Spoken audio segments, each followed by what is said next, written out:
Hi everyone, Jarrett Clay here. Today, what I'm going to be talking to you about is fallacy of forecast. What I mean by fallacy of forecast is trying to dig into why we say it's not the timing of the market they should be focused on, it is time in the market. And the biggest reason for that is because most people know that they're supposed to be, trying to buy low in the market. And that's a great concept and we love it when it happens, right? But it's extremely hard to know what's going to happen in the future. Many people, highly educated, spend hours and hours and hours because despite the fact that it's near impossible to guess what's going to happen in the future, we demand it of our forecasters to take a look at what they think is going to happen. And you can get really involved in trying to figure it out.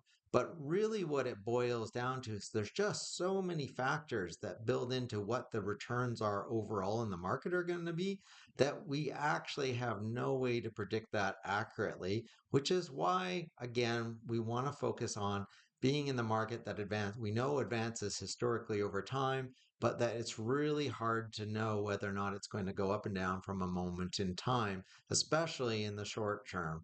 All right. So in the graph that we have presented today, what we're showing as an example there is that the blue bars depict the expected rate of return from the S&P 500 for each calendar year at the beginning of the year as a consensus of a 12-month forward look at what Wall Street analysts and strategists were saying. Okay, these people are what I want to say is they're as good as it gets. They know as best as anybody knows what they would expect to see happen. But as you can see, the safest guess that they have of the positive number and what is going to be the outcome is roughly, about 70% of the time that they're more or less accurate in the right direction. But as you can see from the returns and stuff, as you're going through the years, it's the unknowns that happen in a year that no one could possibly have guessed against that often cause wildly different returns every single year. So if you look at the red dots, that's the actuality of what's actually occurred in those years versus the forecast of what was ready for that year. And it just very rarely lines up. So it's not enough to say that you know or think you know what's going to happen. All right. So relying on forecasting is something that's making you hold off. I would bargain that basically have instead other strategies that you're engaging in of how to put your funds in the market.